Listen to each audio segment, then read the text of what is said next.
자, 이게 뭡니까, 어머니? 요강이죠. 이 요강이 왜 나왔을까요? 아시는 분? 아까 저기 우리 망치나 생강열기 우리 어머님들 그 당첨이고, 예? 예. 왜 나왔을까요? 생강열기를 해보세요. 아무도 모르시겠죠. 제가 말씀드리면은 이분이 16세기의 영국의 사상가인 토마스 모인데, 토마스 모가 만들었던 책이 유토피아라는 책입니다. 우리가 쓰고 있는 유토피아가 인간이 이 세상에는 존재하지 않은 가장 이상적인 나라가 유토피아예요. 이 세상에 어디에도 없는 나라. 토마스 모가 살았던 16세기 영국은 비참한 디스토피아예요. 유토피아라는 나라를 만들고 싶어서 유토피아라는 책을 소설 형식으로 만들어서 유토피아를 만들었는데 사람들은 착각하네. 이 유토피아가 검은 보화가 그득해가지고 그 검은 보화로 호의호식하는 그런 나라가 아니고 유토피아는 황금으로 요광을 만드는 나라입니다. 밤하늘에 반짝이는 별들이 저리도 무수히 많은데 인간은 반짝이지도 않은 황금을 쫓아서 인생을 헛되이 살아간다. 헛되고 헛되고 헛되도다. 이렇게 이야기하는 책이 유토피아입니다. 유토피아는 굉장히 사람들이 가치를 쫓는 황금을 가지고 제일 가치가 없는 요광을 만들어서 애들이 어릴 때부터 그 황금으로 만든 요광에서 오줌을 누게 해요. 그런 애들은 자라나면서 황금을 쫓지 않고 가치를 쫓는 사람이 되는 거예요. 황금을 쫓지 않고 가치를 쫓는 그러한 교육관을 가지고 있는 나라가 유토피아다. 올바른 일을 올바른 사람과 올바른 방법으로 행하는 것, 그것이 유토피아의 교육관이다 이 말이에요. 어머님, 그렇게 살면은 문제가 없어요. 그러나 황금을 쫓게 되면 오늘날에 조국과 같은 사태가 벌어지고 많은 일들이 벌어집니다. 이명박 대통령이 왜 문제가 됐습니까? 공적인 권력을 사적인 이익을 행사했다고 하기 때문에 저런 문제가 생기는 거잖아요. 자, 어머님, 이게 뭘까요? 우리가 이제 펠렉스에서 첫 시간에 배우는 과목이 이제 플라톤의 국가론이라는 과목인데, 여러분 오른쪽에 있는 이 사람이 플라톤을 우리가 직접 그렸습니다. 이태리 화가가. 그래서 이제 그리스의 철학자랑 로마의 철학자를 구분하는 방법을 명가면은 그리스의 철학자는 전부 다 수염을 기르고 있어요. 로마의 철학자는 수염이 없어요. 대표적으로 그리스의 철학자들이 소크라테스가 있죠. 소크라테스의 제자가 누굽니까? 플라톤이죠. 플라톤의 제자가 누구예요? 아리스토텔레스다. 그 다음에 로마의 철학자는 여러분 키케로 압니까? 물론 그런 사람들이에요. 자, 그래서 그리스의 철학자들이 수염을 기르고 있고 특히 플라톤이 수염을 기르고 있기 때문에 제 필명이 플라톤입니다. 그래서 제가 수염을 기르는 거예요. 네. 자, 어머님들, 그러면 2500년 전에 쓰여졌던 그 철학책들이 도대체 이 시대에 뭐 어떻게 영향을 미쳐? 이런 생각을 많이 한단 말이에요. 근데 그런 게 아니고 이거 한번 보세요. 어머니 한번 읽어보세요. 같이 한번 읽어볼게요. 아니마. 소리 크게 하세요, 지금. 아니마. 사냐. 인 코르포레 사뇨. 아니마 사냐 인 코르포레 사뇨. 이게 라틴어인데 여러분들. 특히 경상도에 오면 라틴어 굉장히 일단 세 개 이야기하면 돼요. 아니마 사냐 인 코르포레 사뇨. 이게 무슨 말인가 하면은 이 아식스예요. 아식스의 첫 글자가 여기서 나온 거예요. 아식스의 핵심이 뭔가 하면은 사운드 바디, 사운드 소울. 이게 무슨 말이에요? 건전한 정신은 건전한 육체로부터 온다 이 말이에요. 어머님들, 올림픽이 어디서 시작됐습니까? 아테네 시작됐죠. 아테네가 어디입니까? 철학의 발현지죠. 그죠?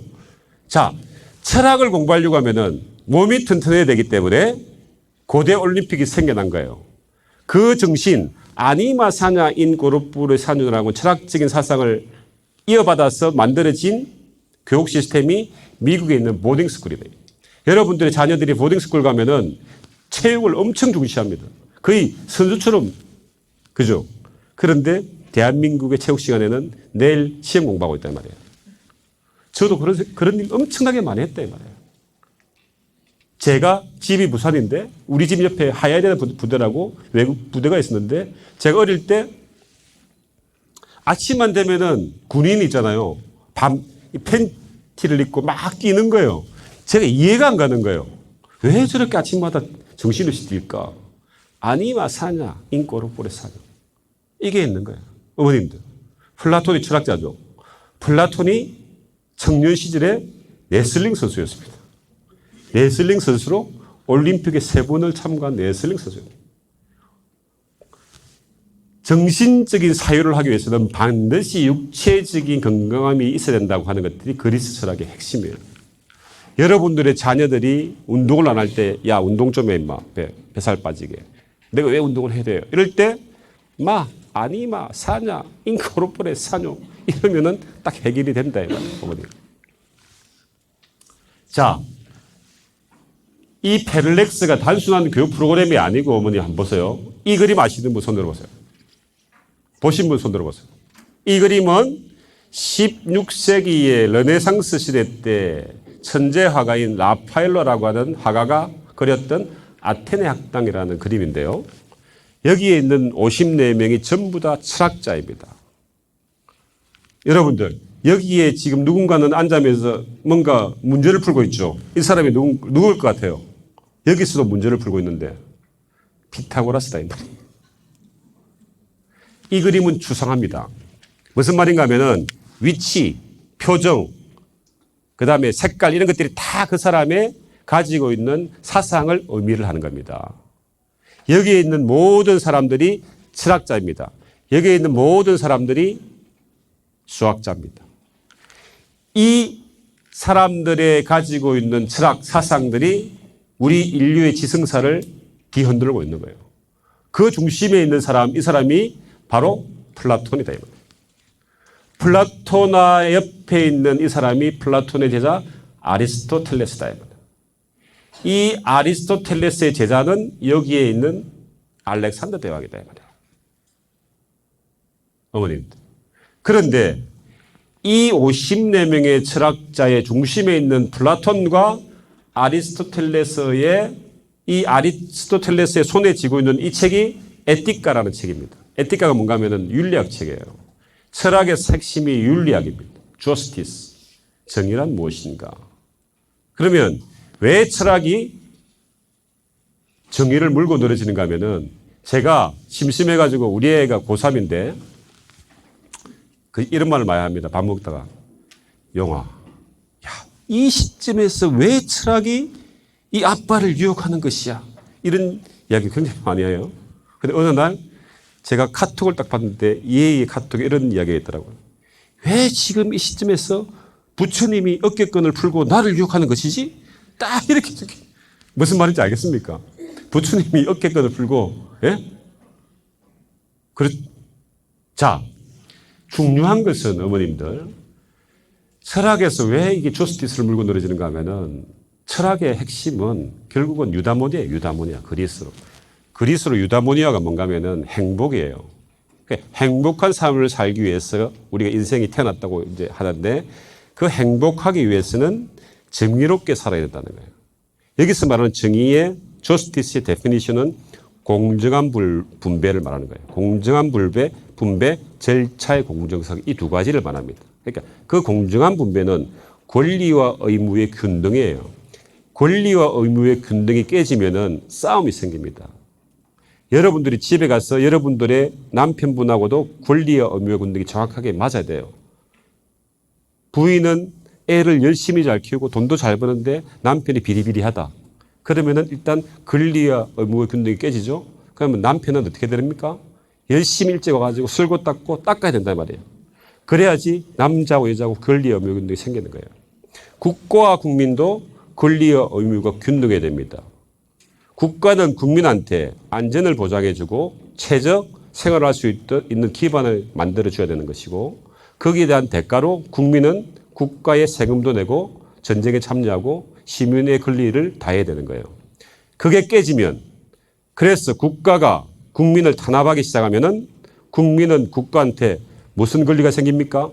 저항할 수 있는 권리가 생긴다. 그게 루소의 사회강론의 핵심이고 그 핵심적인 사상이 민주주의의 핵심이고 그것들을 우리 애들이 고등학교 가면은 사회탐구 시간에 정치와 경제, 법과 정치 이런 거로 배우는데 이렇게 배우지 않고 그냥 외우니까 재미 하나도 없다 이 말이에요. 무슨 말 알겠습니까? 그래서 여기에 있는 이 두 사람을 가지고 만들어진 게 펠렉스의 로고입니다. 여러분들이 보시는 왼쪽에 있는 사람이 여기에 있는 플라톤이고 오른쪽에 있는 사람이 그의 제자 아리스토텔레스다 말이죠. 이 플라톤의 손은 하늘을 향하고 있죠. 이것은 플라톤의 철학은 이 세상에서는 달성될 수 없는 이상주의적 철학을 추구하는 사람이고 그 스승을 한테 철학적인 사상을 전수받아서 그대로 내뱉은 게 아니고 이 아리스토텔레스는 사유하고 질문해서 자기의 철학은 경험주의 철학으로 발전합니다. 그렇게 만드는 거고 그래서 이 펠렉스의 뜻은 받아들인 지식을 관점을 달리해서 재해석해서 새로운 가치를 창출하는 학문 탐구 자세. 다시 말씀드리면 받아들인 지식을 관점을 달리해서 재해석해서 새로운 가치를 창출하는 학문 탐구 자세. 이것은 제가 얘기했던 것이 아니고 2500년 전에 소크라테스가 플라톤을 가르쳤던 학문 탐구 정신이고 플라톤이 아리스토텔레스를 가르쳤던 학문 탐구 자세인데 펠렉스 수업에서는 절대적으로 가르치는 게 없고 전부 다 동영상으로 앱으로 공부를 하고 와서는 토론하고 발표하고 글쓰기 합니다. 그래서 이 그림을 가지고 해석을 시키면 우리 애들이 이런 해석을 합니다.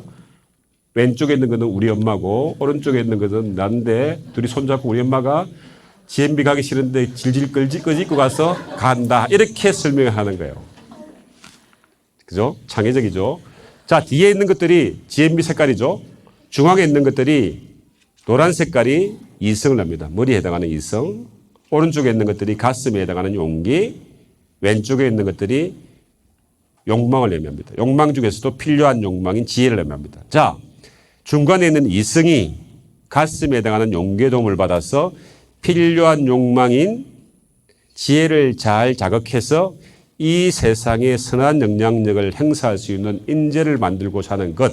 그것이 펠렉스의 브랜드의 디자인이 가지고 있는 핵심적인 철학 가치고 펠렉스의 뜻은 받아들인 지식을 관점을 달리해서 재해석해서 새로운 가치를 창출하는 인재를 만들고자 하는 것들이 펠렉스가 가지고 있는 가치 철학입니다.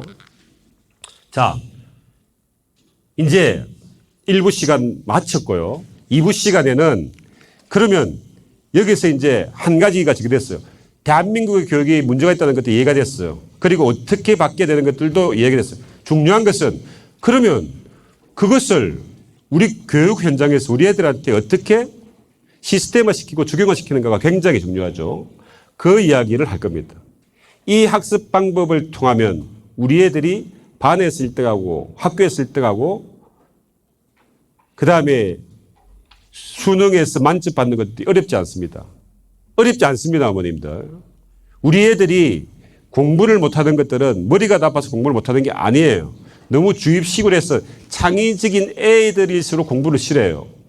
만약에 걔가 진짜 공부를 못한다고 하면은 머리가 나빠서 공부를 못한다면은 그것은 걔의 문제가 아니고 우리 어머님들이 머리가 나빠서 그렇다 해봐요. 그러니까 우리 어머님들은 절대 애들을 공부 못한다고 구박을 하면 안 됩니다. 그래서 그 3부는 어떻게 그 프로그램들이 시스템화되어 있고 그런 것들이 어떻게 학습을 해야 되고 하는 부분들을 구체적으로 말씀을 드리도록 하고 제 시간 1부를 마치고 2부는 미니 금융 특강으로 해가지고 우리 리더스 금융의 이민중 지점장을 모시도록 하겠습니다.